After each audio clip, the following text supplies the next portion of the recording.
Hello. Hello and welcome. My phone is delayed. I was watching me on the phone and everything's fine. Hello, everyone. My name is Rachel Jane Andelman, and you are watching, if you are here, by which I mean if you can hear me say the following statement. The following statement is true. You are watching. The joy of posting. My phone will not stand up. My phone will not stand up. There we go. My sleeves are they've got this little poof going on. They're like, what if you just grew what if your shoulders took a load off? What if they wanted to hang out? These are, I assume that's why the sleeves are poofed. It's if my shoulders ever want to go on vacation and just sort of wander around the expansive space sort of immediately adjacent to them. My name is Rachel, and this is my show. Welcome to 2MB Studios. If you've never been here before, follow and subscribe immediately. Don't even listen to what I have to say next. It's not as important as supporting this channel, which I co-produce with my lovely co-producers, Matt Fear and Ben Scaria. Yes, both names. We're on a two-name basis with each other. You're welcome.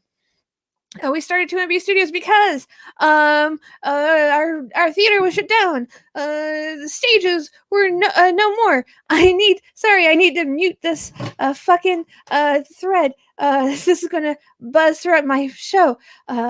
You might say, why are your friends talking about things that aren't your show while your show's going on? That's a great question. One can only imagine the answer to it. Mute message notifications. Okay, for 1 hour. That's my show. There we go. We're just gonna put them away. We're just gonna put my the little chatter hens away. Chatter hens is a very normal phrase that everyone uses.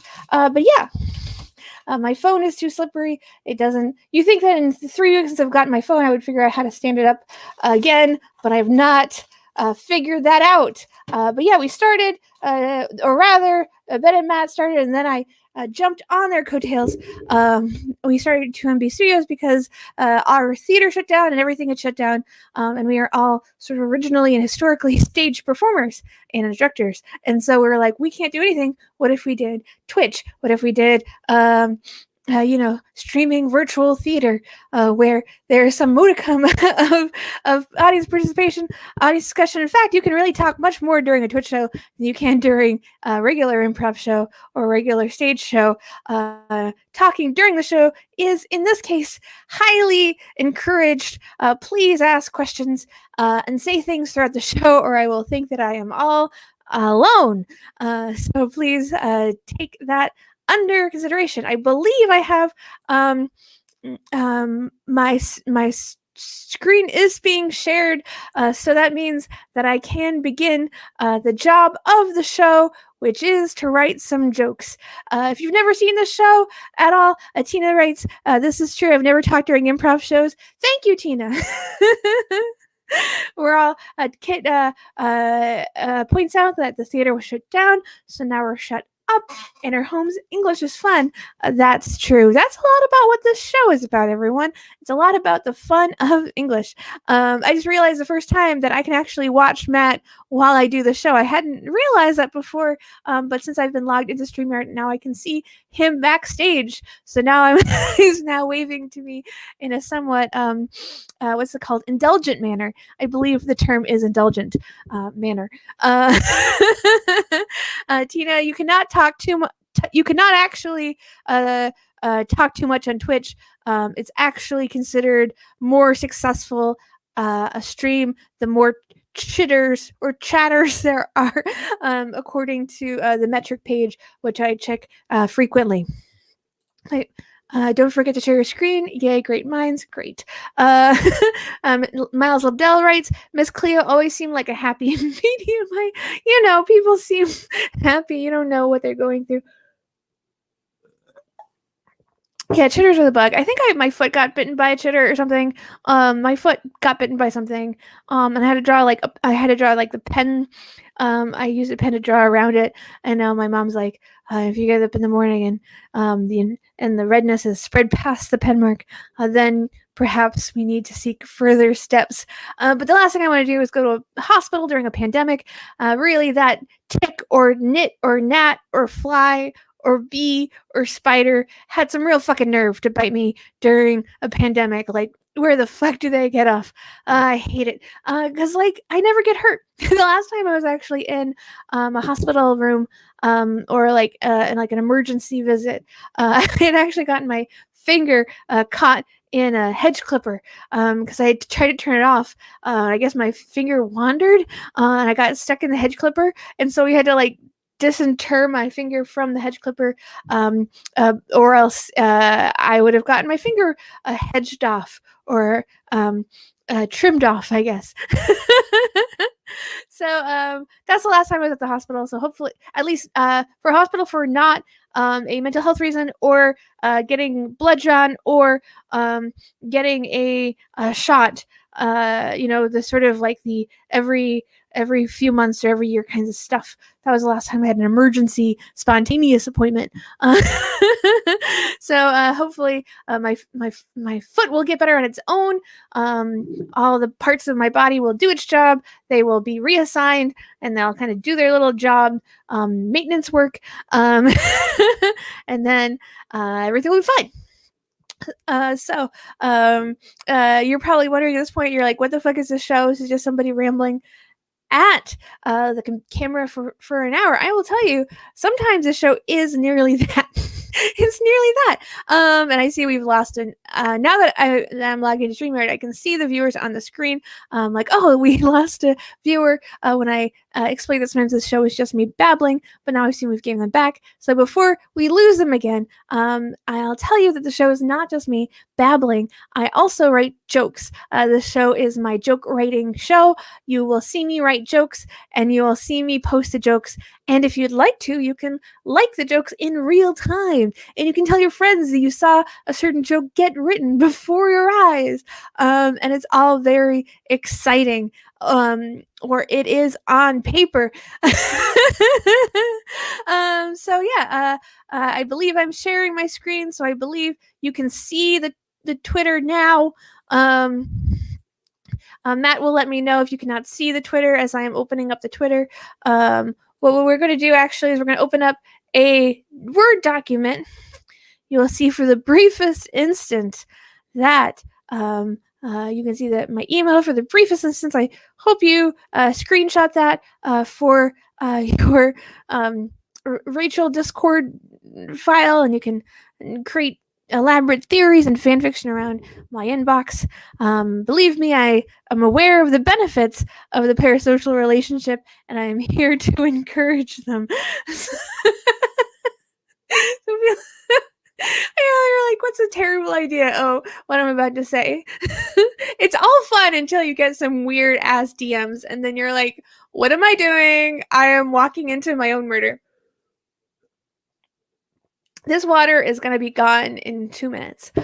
So basically, the show is me writing jokes in front of you all for an hour. I'm assuming if you can't see my screen that I am writing on, if you can't see my Google document, then I'm sure that Matt will stop the show. And that's why it's so nice to have a tech.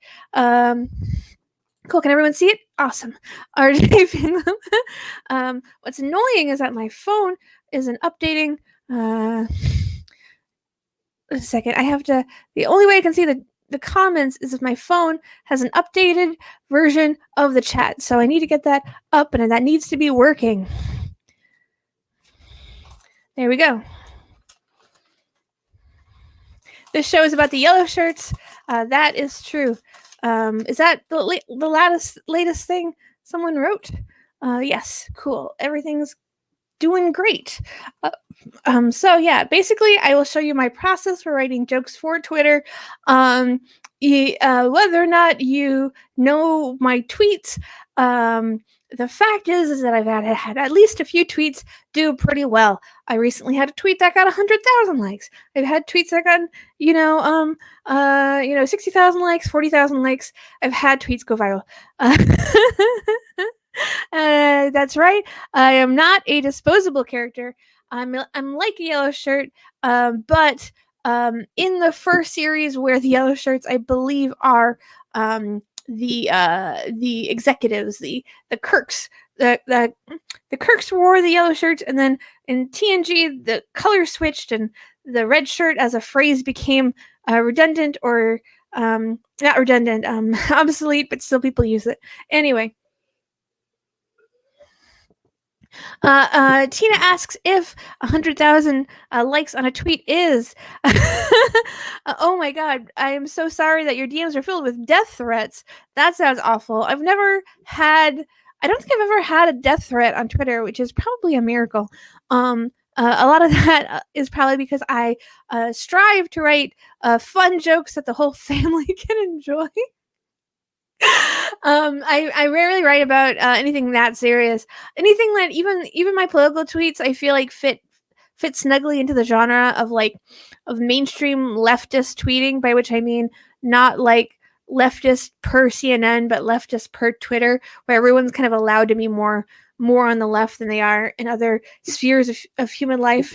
Tina says hers was for a New Yorker article on bias and audio technology, and all the audio bros got mad about it. Never.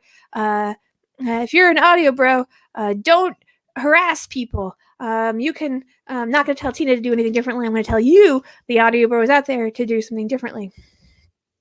That's crazy, Tina. I am so sorry. And audio bros, grow up. Grow up.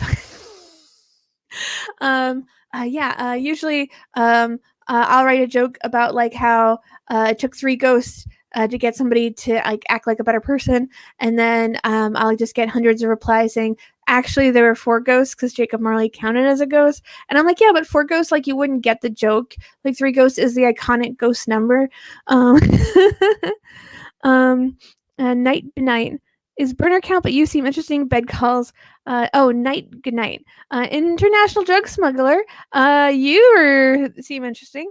I hope you have a good bedtime. I'm sure you're already gone, but I'm glad you bookmarked this channel. So yeah, let's get into some joke writing because it's already 9:14. So last week, I'll be real. Last week, I feel like I had a fun show. I feel like we had a good repertoire between me and the chat. We were having a good time.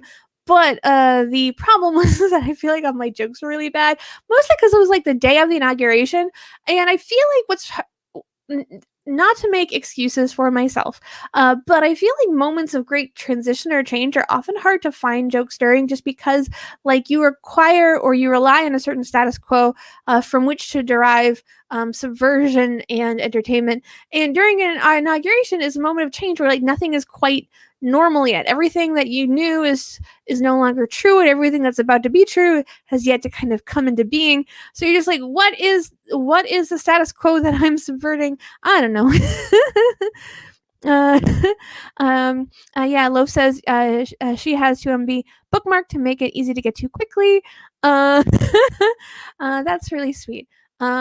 We're always learning how to make it easier for people to come to the channel and watch the channel. Someone says, somebody told me that we need a TV guide channel that like where you can like always have the schedule like in front of you, and it should be a website, and you should only be able to get notifications for the shows you want to get notifications from, which I don't know how to do, but we'll figure it out. Maya Bialik, hello. Hi. Hey Maya, I didn't notice you there until now because I wasn't looking at the chat before. Nothing's quo. So yeah, some things that are true right now. First of all, the real fun story today is sort of the fucking hedge fund goes down. Reddit bros go up, and that's been fun, at least for now, because nobody likes hedge fund managers. We all sort of recognize that hedge funds and like financial stock gambling on the stock market is like not a real job. No one has their lives improved by people gambling on the stock market, except for those people themselves. And it's all imaginary. It's all gambling, and like fuck them. So it's like fun.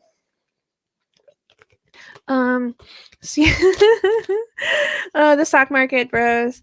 The stock market bros. Bros watch their hedge fund bros can often be bros. I'm like, there's a lot of like terms and phrases that sort of teeter on the edge of like cool and uncool, like cringe and uncringe. I feel like bros is one of those things where a lot of like uncool people use it, and so it sort of deteriorates the coolness of the phrase. uh, so I'm like, bros, stock market bros watch their hedge fund collapse from angry redditors. They have no choice but to start um, but to pursue their what's it called, safety a safety career of choice, their second career of choice, gambling on who gets shot out of rockets in a big field of guy who gets shot out of cannons in a big field of guys inside of cannons. For me, I'm just like thinking of like, what is something that I find to be as useless and as absurd as the stock market? And I feel like I hit on the thing, or at least I hit on a thing. We'll find out if others find it to be the thing. That's the thing with tweets is like, I think I have like a pretty good like hit rate. Like when you swing the bat and you hit the ball, and I think I like do it maybe like sometimes I'm like on fire, and I'm like half the time half these tweets are pretty good, or like 1/3 of the time, but you really do need to connect with the ball, and a lot of times you don't, and you don't necessarily know which swing is going to do it, so you kind of give that up to the universe, and then you go, if you see Kenny Gray's tweet is on the top of our notifications, or mentions rather, you should check that out because he just wrote a whole new song today. He wrote an EDM song. He explained during his show, which I believe is still on Twitch in 2 parts because he loses his internet during his shows now. But he explained how EDM works and how to build an EDM song. It's all pretty cool and interesting, and you should check that out if you have a couple of hours. And you see some stuff. So let's do another one.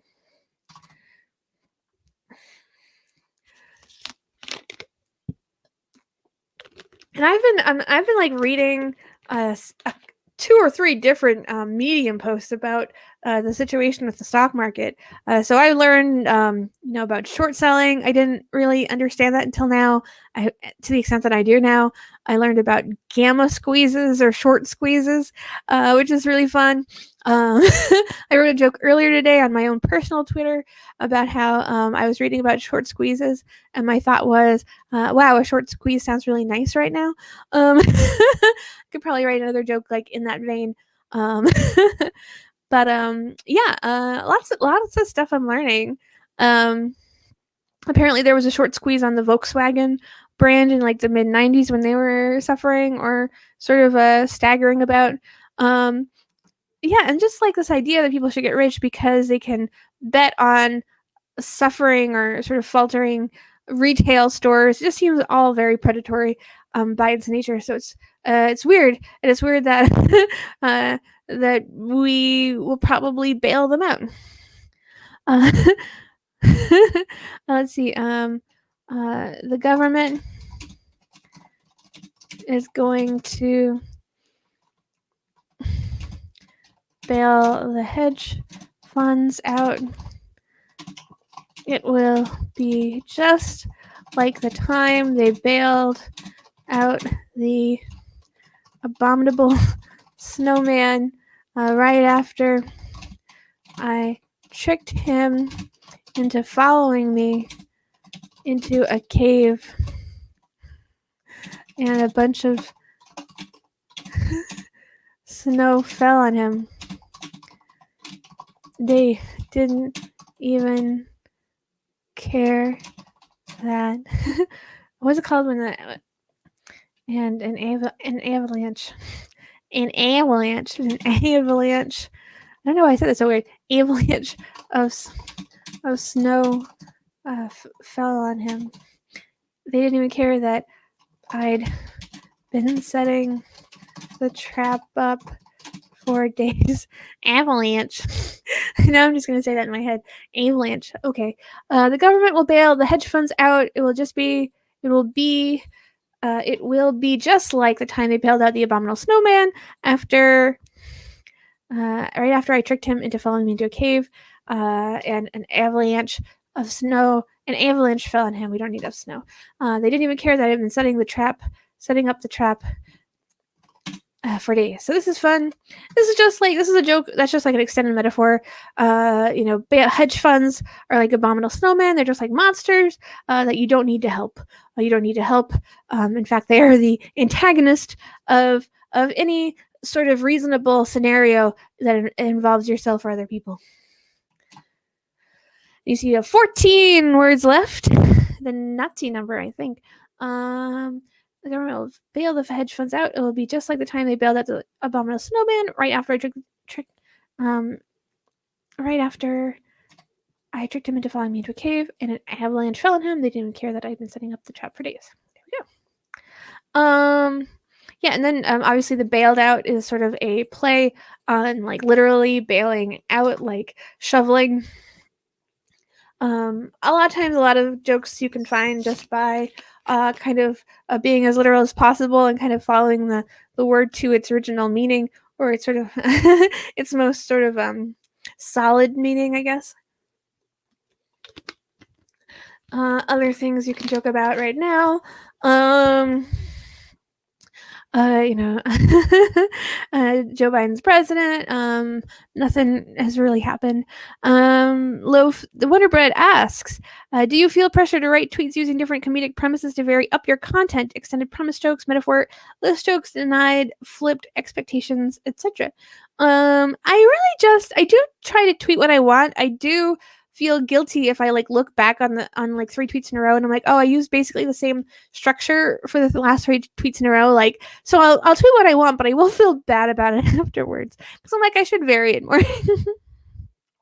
Sea shadies are so hot right now. I feel like the sort of the lifespan of these big memes or these big mimetic moments are getting shorter and shorter and shorter. Like, I feel like ideas like memes that would have lasted weeks or months are now like getting kind of stripped for parts within like a day or two. The internet is just a big like chop shop. And Bernie, like the Bernie meme on the chair, like I feel like that started on Wednesday because like Wednesday's when it happened. I'm like, it couldn't have started before then. He sat down on Wednesday, and then by Friday, I'm like, well, I've seen him on every possible photo, so I feel like it has to be basically over. And so, the Bernie meme, was it funny? Was it not? There was people were into it. I feel like people like Bernie, like the people who make memes like Bernie, like he is the favorite of people who put funny photos together. And so I feel like it was like largely affectionate. And then other people who like who kind of follow the trends like started to jump on it, and then some of those people were like, you were people who were making fun of Bernie or kind of chastising him or being an asshole to him during the primaries, and so it felt very fake friend. Anyway. I don't want to relive the primaries, folks. This isn't that kind of show. This is a joke show. This is a joke show with an utterly unserious host. I know, Alyssa Milano, right? Fuck her. I've made fun of her before. It's be an actress. Like, stay in your lane, folks. Stay in your lane.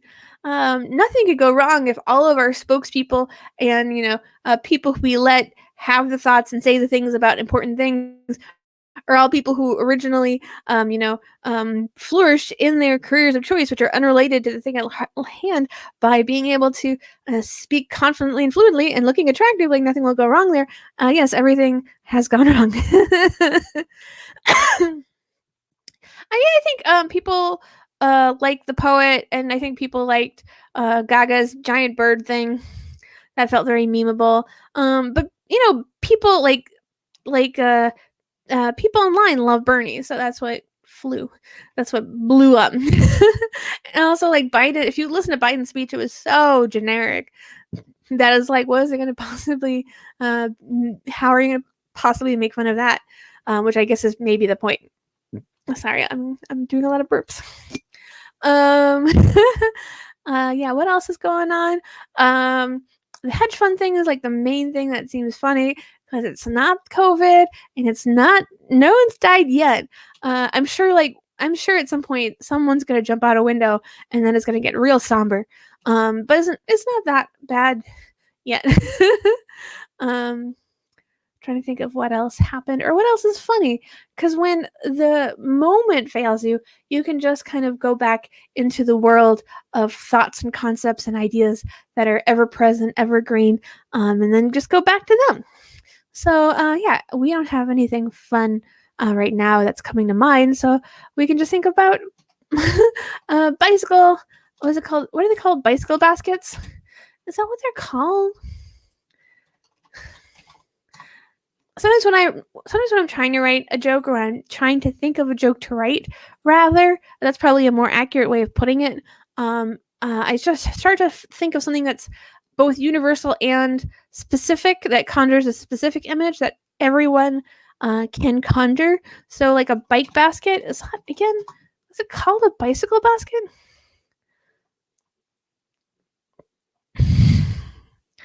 And this is called a wire basket for bikes. Bike with a basket. I guess they are called bike baskets. Bicycle Built for Two was the first song ever sung by a computer. Should have been Bicycle Built for 01. Am I right? Nudge, nudge.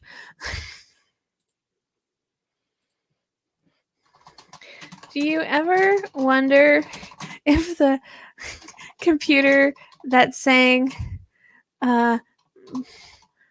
Bicycle Built for Two resented? Tina's having a moment. Tina's like, yes. Do you ever wonder if the computer that's saying Bicycle Built for Two resented the fact that it didn't get to sing Bicycle Built for 01, that is in its native tongue?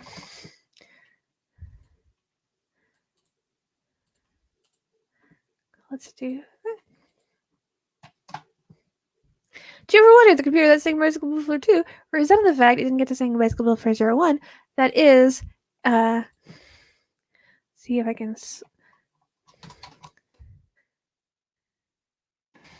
was denied the chance to sing in its native tongue. Fuck, Dan's right. I fucked up the binary. This is like one of those things where I'm like, usually I'm like, well, who cares? But I'm like, it really does change the joke. You need to get at least the one. If you have like one fact in your joke, you probably need to get it right.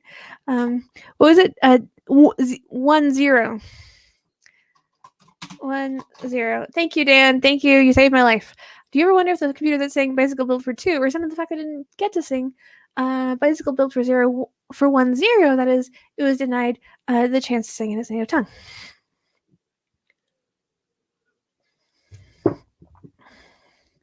Cool. Thank you, Dan, for saving my life.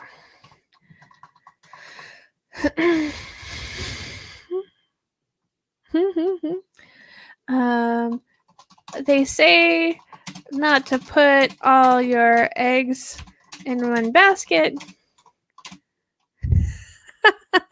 Cool. Tina, I'm glad it's going to go viral on Audio Bro Twitter. I look forward to the death threats. I can finally pop my death threat cherry. That is how I want to say it. I am not going to parse it so it's less weird. I'm going to lean into it, as one does. They say not to put all your eggs in one basket, but they never pass the bill to distribute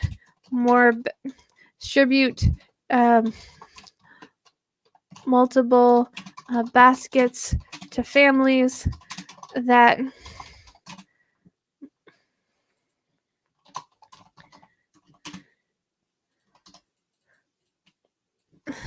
then they blame us for breaking our eggs, but it's a structural failure, not a personal one. This is like barely a joke.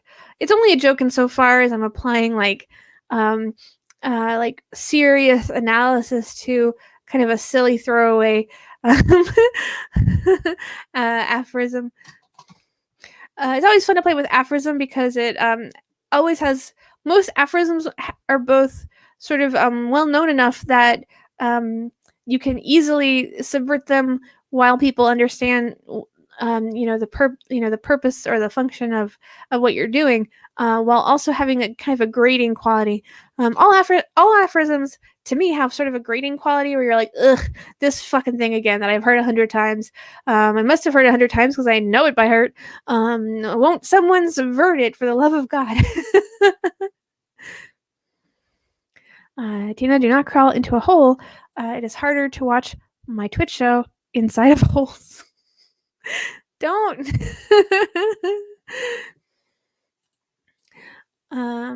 Never make sure that your Wi-Fi is working wherever you are so that you can watch my show without interruption.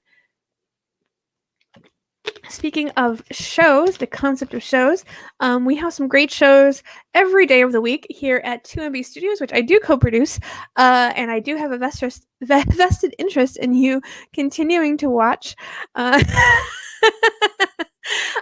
We have Left Night with Kendra Dossie and Zach Jones tomorrow at 7:30. They deconstruct the news and current events through a Marxist prism.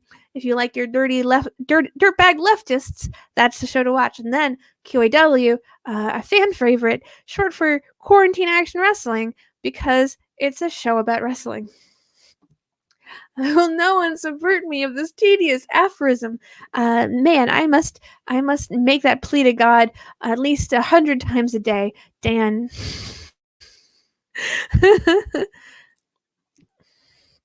Let's do some more. Gonna break my knuckles.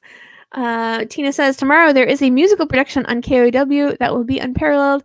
I cannot wait. That show is always a peak of creativity and ingenuity among the Boston comedy scene. I am always filled with pleasure to watch it firsthand. And you should too if you are not currently watching that show. Hop on board the QAW train. Choo choo. This cat does not want to be in this basket. Do you ever see a picture and you're like, I don't know why I'm laughing, but this gives me great pleasure.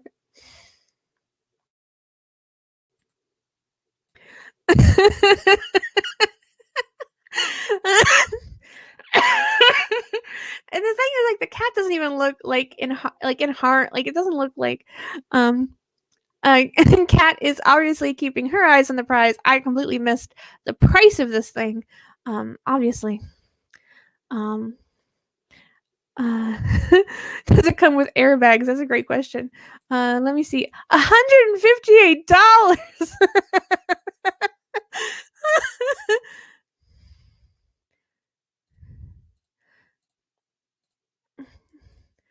Let's see. Did you know that for just $158, You can also imprison. You could also choose a carceral response to your cat's street level crimes.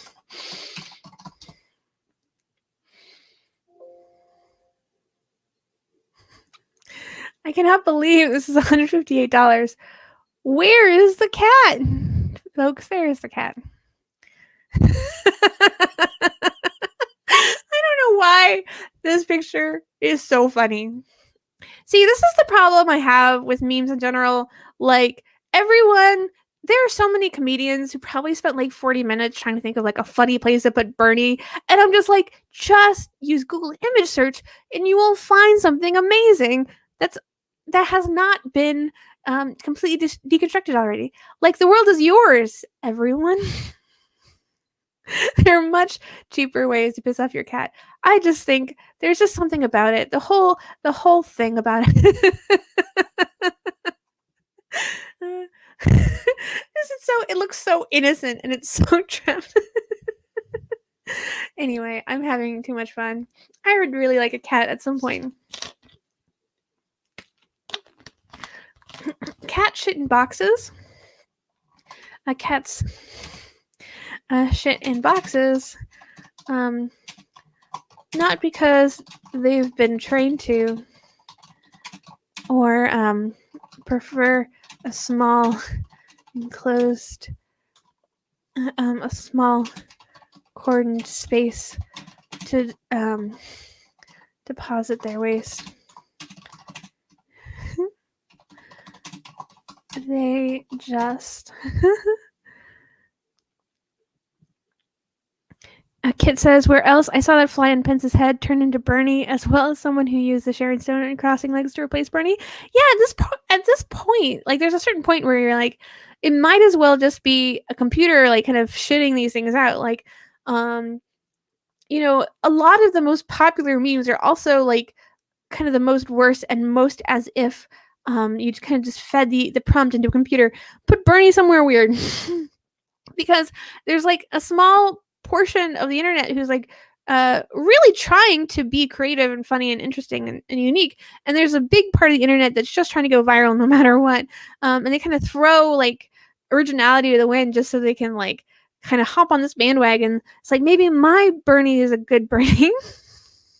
Maybe people like this you know, tiny variation of the thing we've all agreed is funny. And I'm just like, that's not how art should be made. I'm sorry. The whole thing irks. Anyway, cats shit in boxes, not because they've been trained or prefer a small cordon space to deposit their waste. The box. What's a box? What's like a box thing?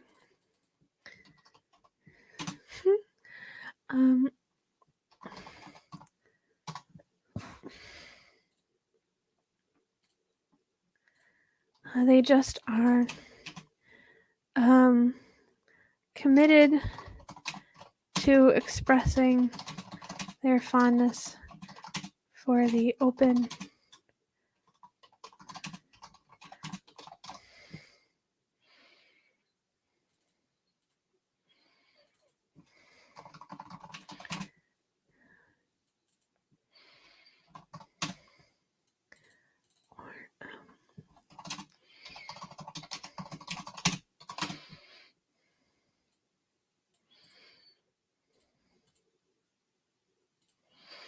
Does this play? I have no idea. But at least it's my stupid little joke and not someone else's.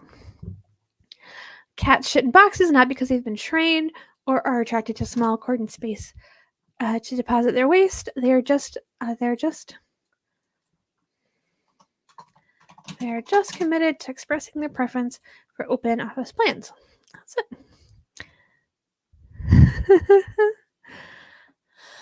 The flying Pence's head was like another thing where someone was just like, everyone was just like, had the same thought at the same time, and then there's like feeding into each other's desire to be noticed for this thing that's not particularly funny in the first place.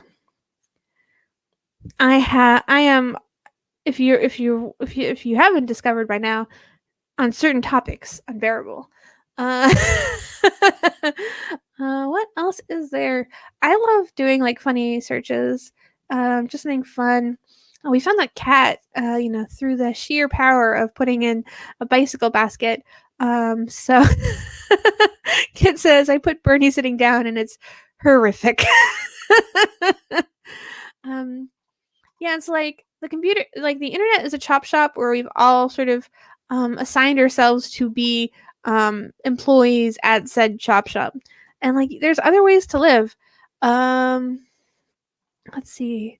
I'm seeing all my old Google image searches: box office, bike basket, baby birds, cockatiel, birds that blush, inauguration, emu, Hunger Games, Lady Gaga, did Pence's wife like Trump? That's not mine. I think that probably my father's. Dirigible. Let's see if we can get some good stuff in there. It's always funny, the Goodyear blimp, where it's just like, I'm like, there's a shoe, but you're a blimp. Like, what kind of transport are you really about? Eh? Is this a weird blimp?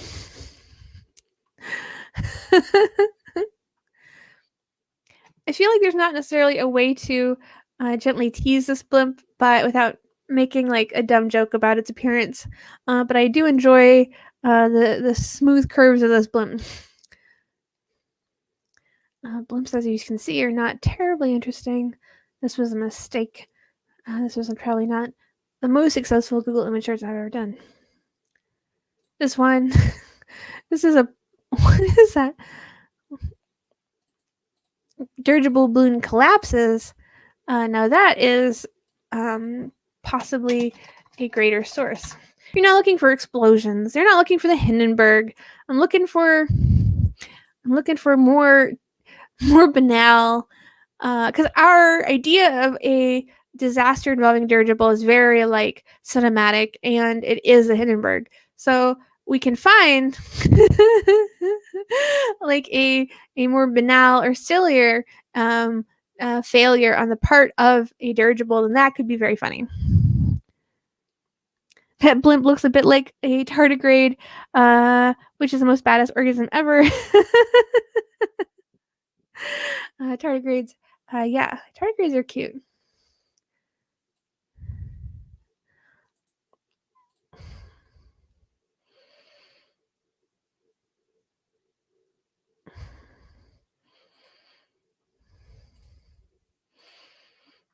Let's look at some other ones. Again, we don't want. Let's look up just banal collapses. I just want to find a banal collapse. Yeah. You can never find the best pictures by Google image searching exactly what you're looking for. It has to be on some level subterfuge.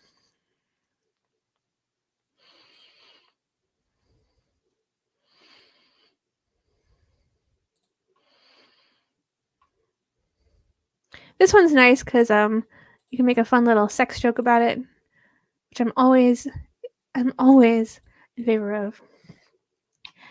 It. I searched porcupine vectors to try to make a chemistry pun the other day. It is an actual crime that hot dogs that hot dog on a conveyor belt and train entering a tunnel, side tunnel, have entered the images that mean sex lexicon, but blimp entering blimp port has not. The phrase blimp port is obviously the really cool one there. I don't believe I've ever heard the phrase blimp port, but you feel and you must imagine, even if it's not called exactly that, that is what that is. is an actual crime, that hot dog on a conveyor belt and train entering Mountainside Tunnel have entered the images, sex lexicon, while Blimp entering Blimport has failed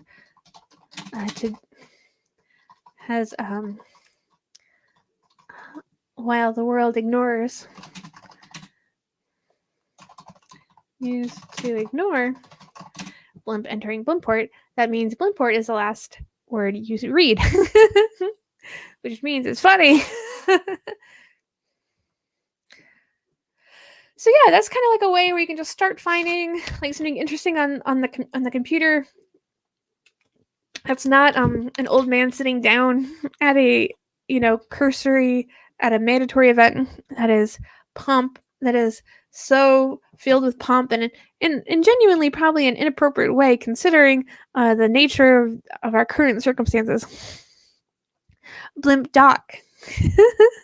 Tacoma Narrows Bridge. I am being told to look up Tacoma Narrows Bridge. Let's see that Narrows. You're telling me a Tacoma Narrows this bridge? That shrimp fried rice. I wonder what it feels like to basically like invent a whole new type of joke. Whoa. This guy's like, fuck me. Fuck. I think there's a possibly fun way of framing this.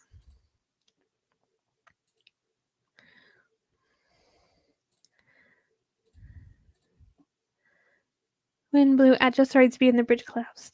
Fucking wind, man. Fucking wind. Can't trust that. You can't never trust that wind. No, not a Cocker Spaniel. Not the cutest kind of dog. No offense to my Pomeranian. Cocker Spaniels are arguably at least top 5 cutest dog.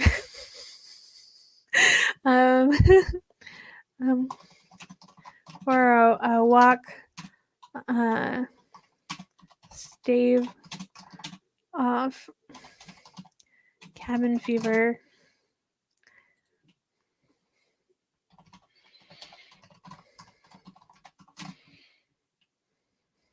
Went for a walk to stave off quarantine-induced cabin fever. Cannot say it went without incident. His name was Tubby. That's such a cute name for a Cocker Spaniel.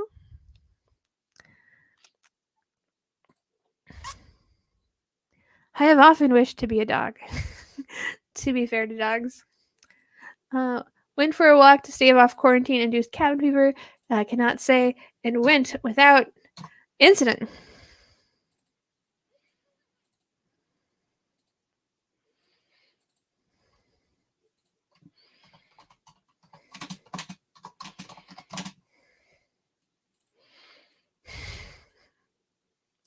Love this idea. You're like, I need to get out of the house. I'm going crazy in here.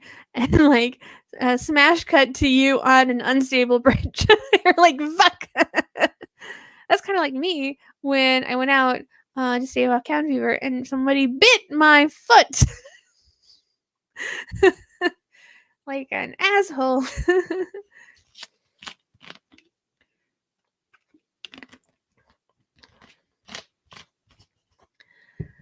Let's see what else. I love it when I love these old websites. I feel like this has to be like one of those old websites. Today in Science celebrating 20 years on the web. Wow. Basically, if you're not like one of 4 sites and you're still up, you're probably an old site. I just love these old sites. You like look up and you're like, why is Albert Einstein in the icon of this website? Somebody at some point put a little Albert Einstein up there. That's pretty cute. That was a distinct decision someone made. They're like, how do I, sum up today in science history? How do I sum up both science and history? Oh, I know, a tiny black and white icon of Albert Einstein. Not Marx, not Jerry Garcia. It's Albert Einstein. He's this little guy. He fits on the top of my cursor arrow. You're like, if you get nuked by the atom bomb, you could all fit on the edge of a cursor arrow. Thanks, Albert.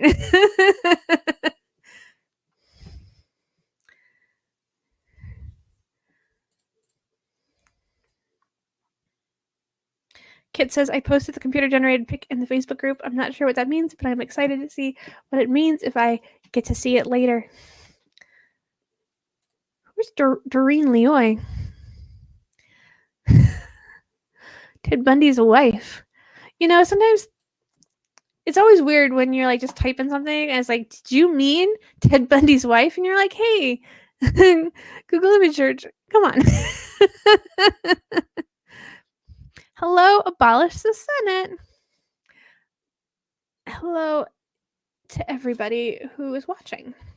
Again, I feel compelled by circumstance to mention that we have shows all week long going into the weekend.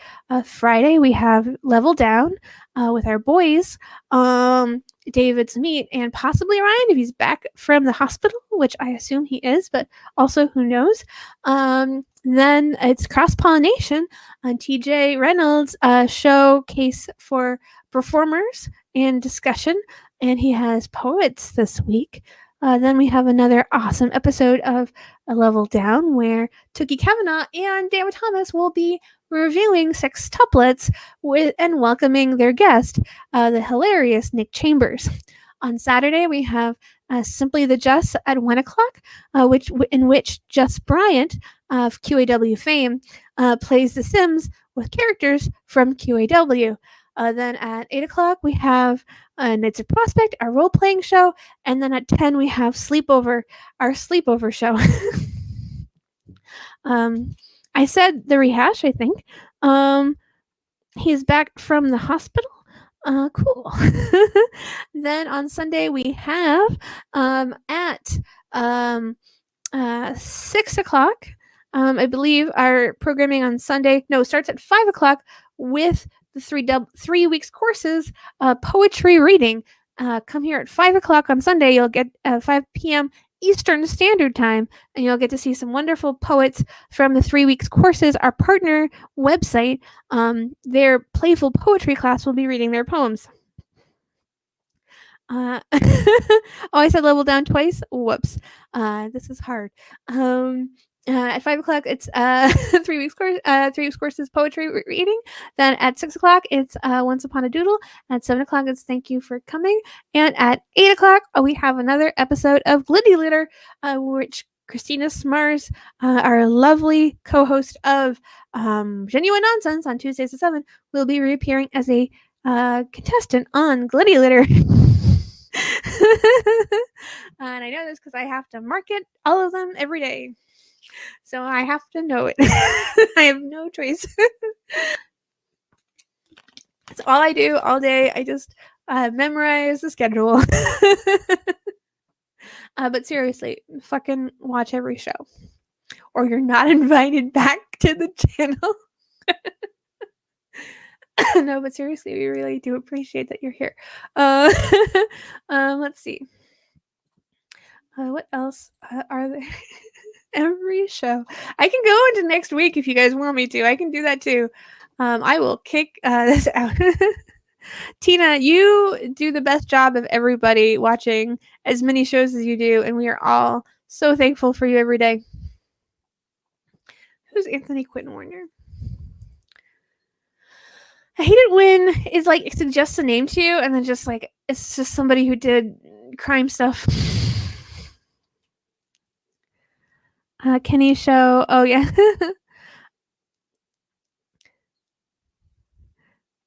It's okay, Pfeiffer. You can use your time as you wish. Everyone, to my knowledge, is here because they enjoy watching the show and not out of pity for me or some sort of sense of duty. Like what a world if you're like, I gotta watch. I don't know. I just gotta watch it. Oh yeah, that's the other thing that's going on a lot. Godzilla versus King Kong. They're like, who's gonna win? The Godzilla or the King Kong?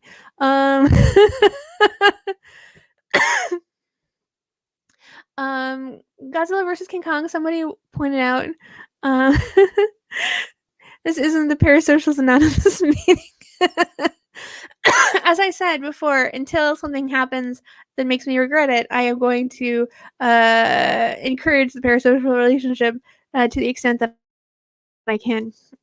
Godzilla versus Kong is very funny. Somebody pointed out it's like King Kong is from like a racist like story from the 30s. Godzilla is like a metaphor for the atomic bomb and fighting back. I'm actually sort of unclear on the exact sort of natures of their origins, at least in terms of like their kind of mythology. Uh, but Kong, like when you look at a picture like of Godzilla, where he's a nuclear being, you're like, I don't think Kong can fight. Like if Kong wins, it's gonna be dumb. I assume they're not. I assume neither of them will win. I assume it'll be some weird stalemate, or they'll realize. I if one thing I used to do, which I don't do anymore, on this show, is I like used to make videos of everyone making the same joke over and over. And I saw so many people on Twitter making the same joke, which is like they're gonna fight until they realize that their mom is both named Mothra, which is like kind of semi clever if you think about it. But then like everyone, like it's either people were stealing it from each other or people all had the same like have a clever thought at the same time. They're like, what if their moms both named Mothra? And there were like a lot of jokes. A lot of people made the same joke. Uh, and if they like, it's so funny. I'm like, maybe the movie will do that.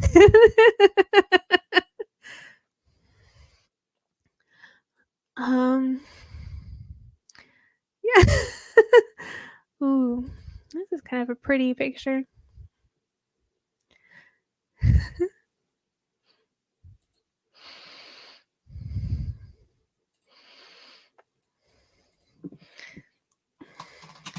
When you finally when you finally give in and buy the galaxy lamps they advertise on Facebook, but it's just a giant monster.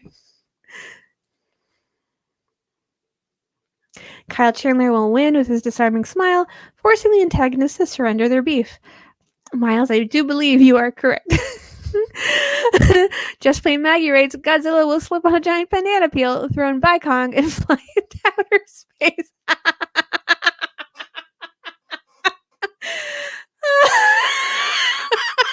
That's the funniest thing I've read all week, Maggie.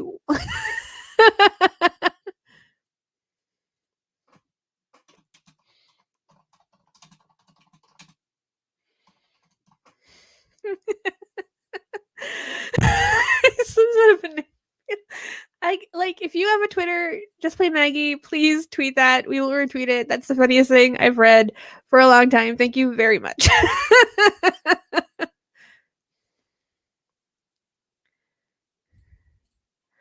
Oh boy. It's also like are movies gonna be a thing ever again? Like I assume in midsummer, or late summer or fall or whenever, when like 67% of the US is vaccinated, theaters will open, but I assume they'll be like AMC will like go bankrupt and all of the local chains will go bankrupt and there'll be like Disney branded theaters that only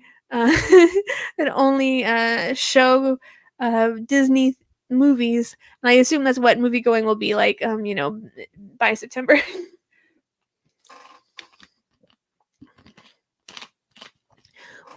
We should buy a movie theater.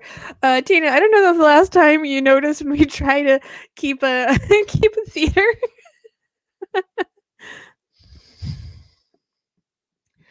Yeah, it'll just be like eight showings of the latest live action remake of fucking Timon and Pumbaa, the side quill. Yeah, for those of you who didn't know why I chuckled about us failing to save a theater, we did have sort of an aborted attempt to keep the Improv Boston space last year that went pretty sideways. Just kind of reliving that whole experience right now all at once. Anyways, it's fine. Everything, it's all fine because nothing matters. Like as long as nothing matters, it's all fine. Matt's like, I'm gonna cut your feed. You're getting too dark. You're getting too dark for our brand. um, yeah. What else? Uh, bikes with bicycle baskets are fun. I also like sneakers with holes. You never know where a sneaker can have a hole in them. Oh, you have these Croc ones. Just looking at, because sometimes the holes are fashion, and sometimes the holes are accidents. Matt says I have no power here. Matt, you have all the power. You can turn me off whenever you feel like it. I'm just looking for clothes with interesting holes. I just want to make a clothing, because what I like about clothes, I know I sound insane on this show, but you do have to think this way in order to make a particular kind of joke that is insane ones. The holes in clothing imply the presence of a limb. So therefore, if you find a clothing with a funny hole, you can then imagine all sorts of limbs coming from it. And therefore, you can make jokes about like body. You can make jokes about weird bodies, which I'm always a fan of, because bodies are prisons that we must make fun of and laugh at, because they're our ultimate subjugator. So clothing with weird holes. Clothes are just holes connected by cloth. I agree.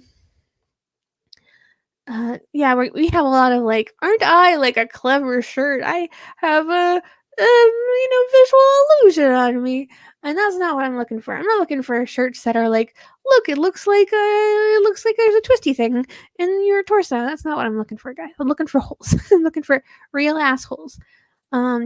This is this is a bad shirt.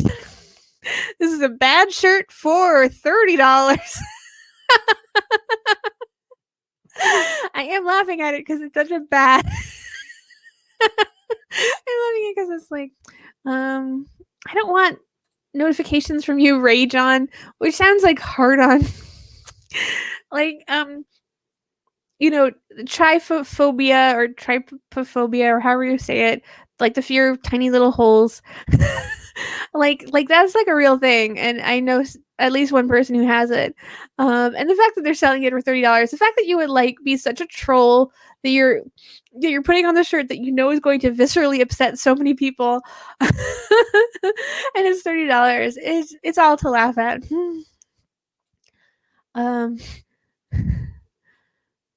Ivory, except after C. Weird. I mean, seriously. This is like one of those memes where I'm like, how old is the person sharing this meme? It sort of has this sort of like high school kind of humor to it, but also like high schoolers don't share memes like this, do they? I don't know. I'm not a teen. Abolish Senate says it's too trolly to even be a computer generated product. That is true. There is a point where you're just like, this shirt is so disgusting to me that I do have to appreciate that it is not algorithmically produced. A Gen X meme. That's true. I often have like a Westworld sort of response to like Gen X memes, or I'm just like, it doesn't look like anything. It does not look like anything. I don't know who made this. I don't know who likes it. The tugging knob is very funny. I think you should leave is a true work of genius that I appreciate very much, and I'm glad exists. I do like it when just two moths are having a snack. You gotta just admire pretty little things. Moths are just butterflies that are subtle about it, really. If you like butterflies, you gotta like moths. Like, moths are just butterflies who've discovered the joys of adult entertainment. um,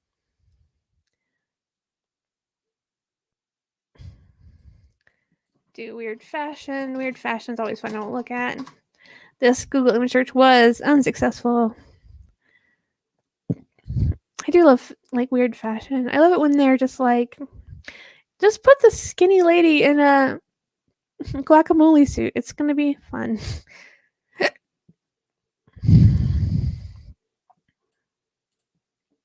This one's fun. Just yeah, I'm like, I appreciate that one. That one's just a good one. Well, there's a lot going on, but nothing I love. I do love rainbow armpits.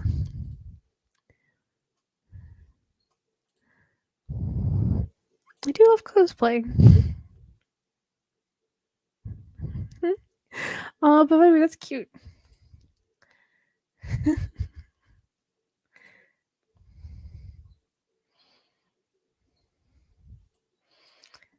Let's see. Been a couple of minutes since I've written a joke. I've just been looking at pictures with you all. That could probably be a stream. Watch Rachel Google image search and just extemporaneously comment on it. Everyone is so horny for that Resident Evil lady. I'm like, have you never seen a breast before? God. It's like funny. Like I watched the trailer and I'm like, she has boobs. Would wath and watch. Yeah, everyone's like, oh, that vampire lady, she's got decodelage.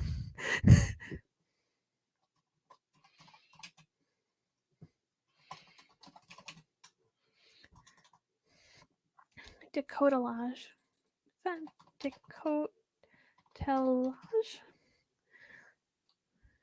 Colletage.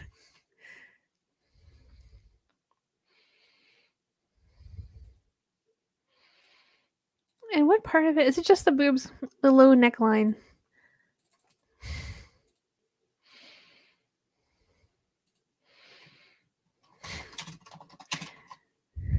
I do not know, Tina, how you missed the Resident Evil lady. Everyone has been speaking of nothing but her. No, they've talked about like the inauguration and COVID too. So there's been a couple of things there's been a couple of things happening that may have shifted her down. Was invented because booby hem was considered indiscreet. Also, it's confusing. Bobby hem was a prestigious designer in the first days.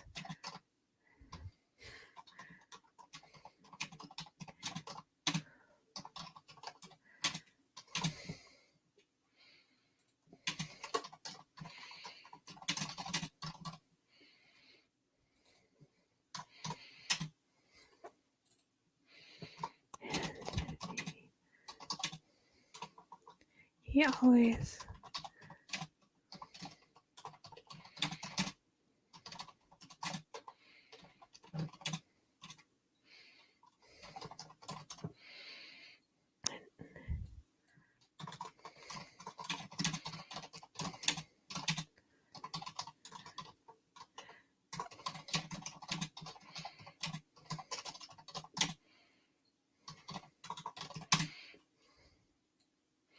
I don't know if this is anything, but it is a series of words put together. And it was time for another joke. I felt it in my bones. Why are you saying this is wrong? Oh, it's like you have to put the little thing on it. It's considered vulgar.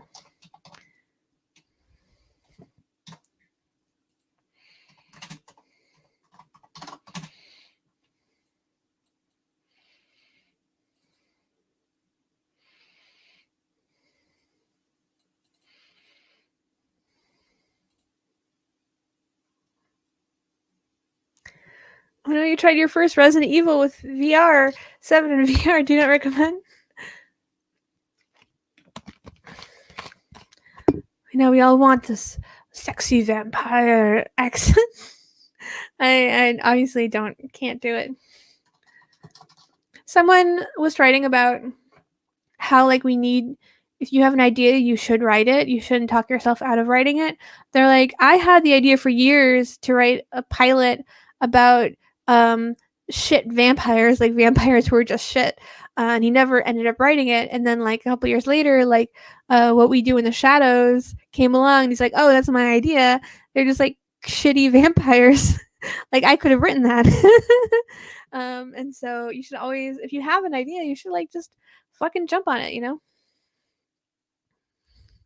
Shitty vampire. You're like, this siren's real shit is sirening.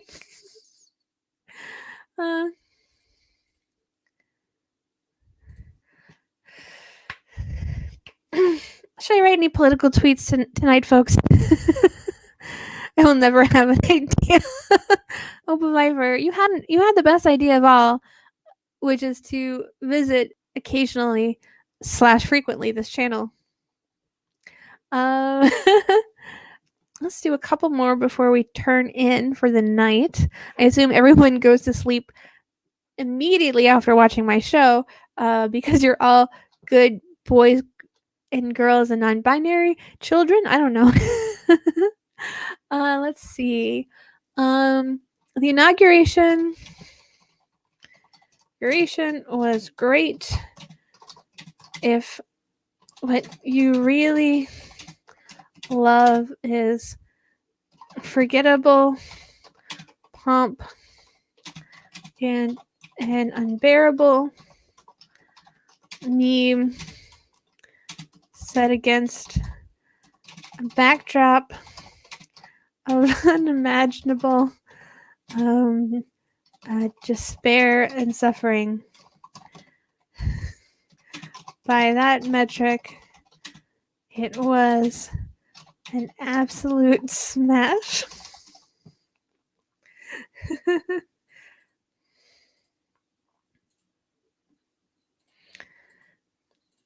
The inauguration was great if what you really love is forgettable pomp and an unbearable meme set against a backdrop of unimaginable suffering. By that metric, it was an absolute smash. Sorry, I have to mute my chat again because I went over the hour, and I have to mute it again. Let's see. We gotta mute this. This is what you guys paid for. Mute message notifications for another hour. Cool. I also just saw that I got a My Chart alert, which means that my primary care physician has responded to my photo of my foot, and then I'll decide what's going to happen with my foot. Will they need to shave it off? Will they need to disinter it? We're going to find out tonight, folks. I know, it was only a week. My fucking foot.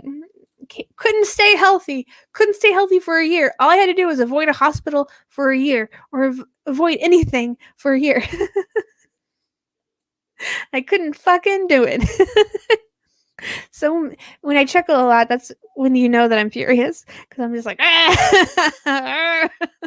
it's like that anxious energy just sort of piles onto each other. I'm just here to make sure you're still alive, Rachel.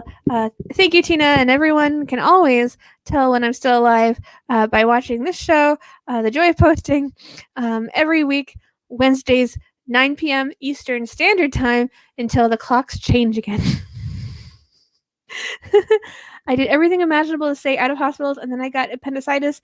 Infuriating. I know, right? You're like, I'm so mad at my body. I'm so mad at the bug or the tick or whatever that bit me, because I'm like fuck you. And I'm also mad at my body because it couldn't just stay healthy. You just need to get through it. Your brother did too, and then he got COVID at the hospital. I don't want to get COVID at a hospital. God damn it. The quarantine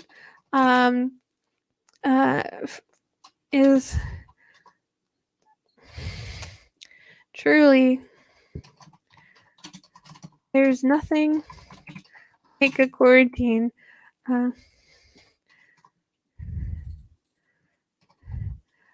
to stand in front of a mirror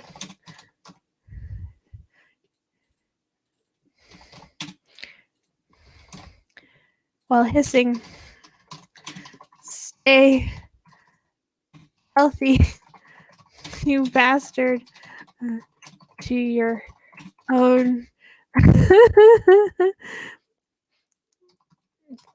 feeble, contemptible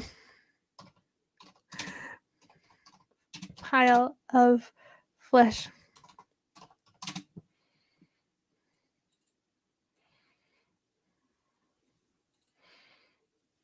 Our body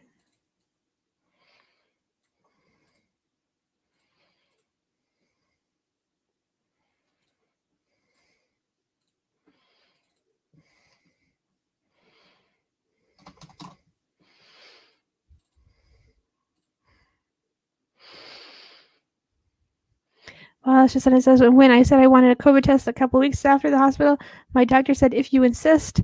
Ah. Miles says I've had to get tested 4 times because every time I come into this house, the people here insist. Ugh, I'm so sorry.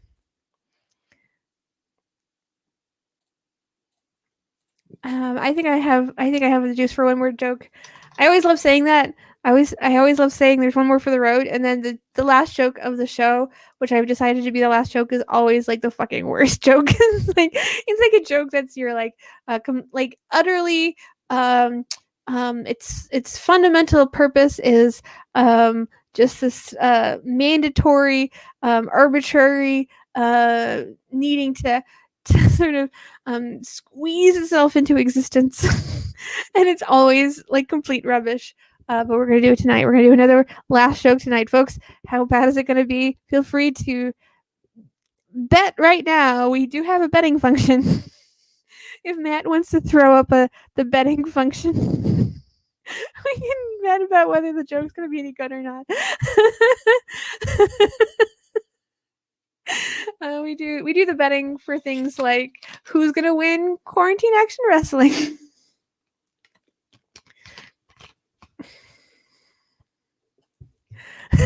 I'm sorry, Matt. I don't think is taking the bait. He's not eating the small fish at the end of that hook. Cool. Let's do one more joke for the road, as I always say. Matt's like a hard no. A mere 20 minutes ago, Matt says he has no power here, and here he is demonstrating his power.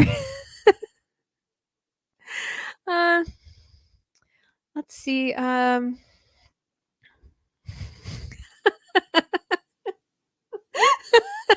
Well, now I want to write a shit joke just to be contrary.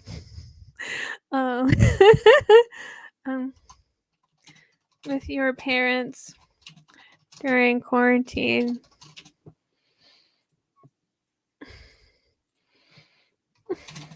Great way of learning which of your own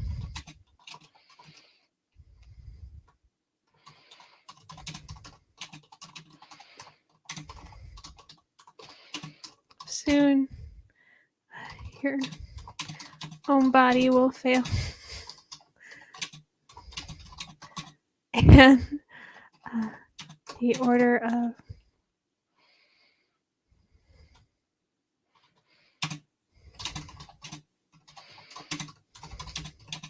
which order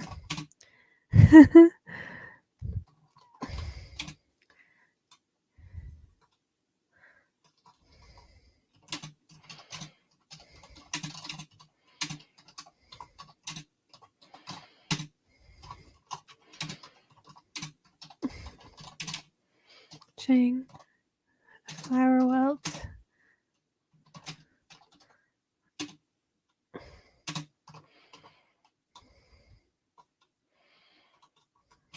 a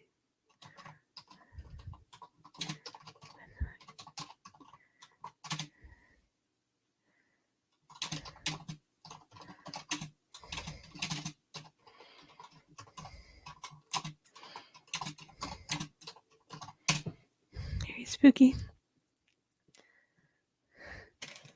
Jumpun asks, so they write jokes live. That's true, Jumpun. I am writing jokes live in front of your eyes. That's what this show is about. This is what I have staked my comedic reputation on for some reason. Living with your parents during quarantine is a great way of learning how one day, perhaps soon, your own body will fail, in what ways, and in which order. It's like watching high-speed photography.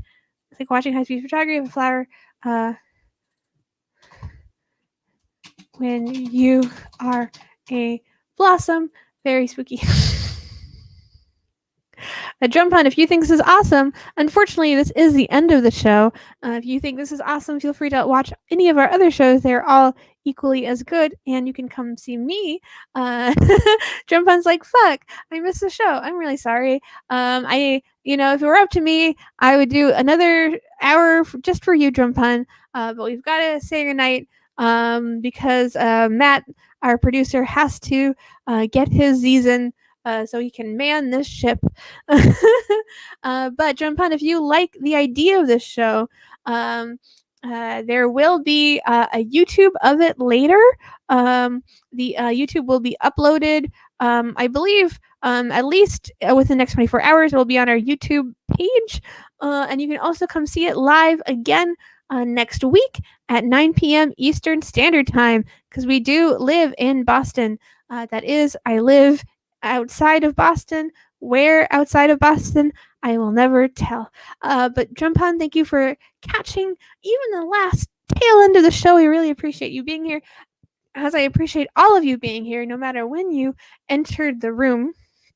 And again, we have shows all week long. Tomorrow, our programming starts at 7:30 p.m. Eastern Standard Time with Left Night, a perfect show if you're a dirtbag leftist or dirtbag leftist curious. But right now, we're saying goodnight. My name is Rachel Jane Andelman. Matt is our wonderful, inspirational tech, and you've all been lovely. So I will wish you all a great night and good tweets.